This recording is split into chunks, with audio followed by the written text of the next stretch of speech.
Hello बच्चों। आज की हमारी कहानी का शीर्षक है अशरफियाँ। एक बार एक संत और उनका चेला जंगल से होकर के गुजर रहे थे। तो बहुत दूर चलते चलते उनको एक गुरु जी का जो पैर था वो एक अशरफियों के थैले में के ढेर में लगा।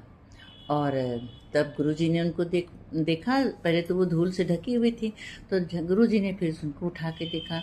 तो उसने देखा कि अशरफियाँ, तो उन्होंने तुरंत उसे फिर धूल से ढक दिया। तब चेले ने कहा, देखा, अरे अरे गुरुजी, ये तो अशरफियाँ हैं। तो गुरुजी ने कहा, नहीं नहीं, इसको मत छुओ, ये तो जहर हैं, ये मार देंगी। तो कहते, जहर कैसे, ये तो अशरफियाँ हैं। तो कहते, चलो तुम झाड़ियों में छिप के बैठते हैं, उसके बाद तुम देखना है इनसे अशरफियों का कमाल। तब तक में उधर से 4 सैनिक राजा के उधर से जंगल से निकल रहे थे। तो जब उन्होंने देखा कि अशरफियों का थैला पड़ा हुआ है, वो देख के बहुत खुश हुए। अरे इतनी सारी अशरफियाँ, हम लोग तो माला माल हो जाएंगे, चारों लोग इसको बांट लेंगे। फिर जब वो बांटने के बैठे, तो उन्होंने आपस में तय किया, अरे बांटेंगे तो बाद में, इसमें से 4 अशरफियाँ निकाल लो, लाओ पहले खाना लेकर के आते हैं और खाएंगे, उसके बाद फिर हम सब लोग इनको बांटेंगे। तब वो लोग खाना लेने चले गए। जो लोग 2 सैनिक जो खाना लेने गए थे, उनके मन में लालच आ गया। उन्होंने कहा कि आपस में कि अरे भाई, चार चार हिस्से क्यों लगाए जाएंगे, 2 ही हिस्से लगाते हैं। तो कहते, कैसे?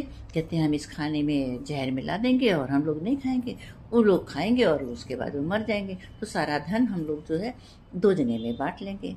तो उसने कहा, हाँ ठीक है।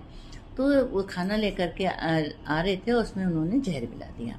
इधर जो 2 सैनिक जो बचे हुए थे, उन्होंने भी आपस में यही बात की कि अरे भाई, 4 हिस्से क्यों लगानी, 2 ही हिस्से लगाते हैं ना। जैसे ही वो लोग आएंगे यहाँ पर, हम लोग उनको अपनी बंदूकों से शूट कर देंगे। तो उन्होंने कहा ठीक है। तो जैसे ही वो लोग खाना लेकर के आए, तो ये लोग तो तैयार बैठे थे, दोनों सैनिक। इन्होंने दोनों सैनिकों को गोली से शूट कर दिया। और उसके बाद कहने लगे, चलो अब खाना खाते हैं और फिर इन अशरफियों को लेकर के हम लोग घर चलेंगे। तो फिर उन दोनों ने भी खाना खाया, उसमें तो जहर मिला ही हुआ था। तो जहर खाना खाते ही वे लोग भी गिर गए और चारों के चारों सैनिक मर गए और धन वहीं का पड़ा रह गया। फिर साधु ने कहा, देखा, ये मैंने कहा था ना कि ये धन नहीं है, ये माया जाल है, ये जहर है, इसको जो भी छुएगा वो मर जाएगा। तो फिर संत जी ने कहा कि किसी भी अपवित्र चीज़ को, जो धन है, सोना है, लालच नहीं करनी चाहिए। हमें उस रास्ते पे जाना ही नहीं चाहिए, क्योंकि पाप का जो धन होता है वो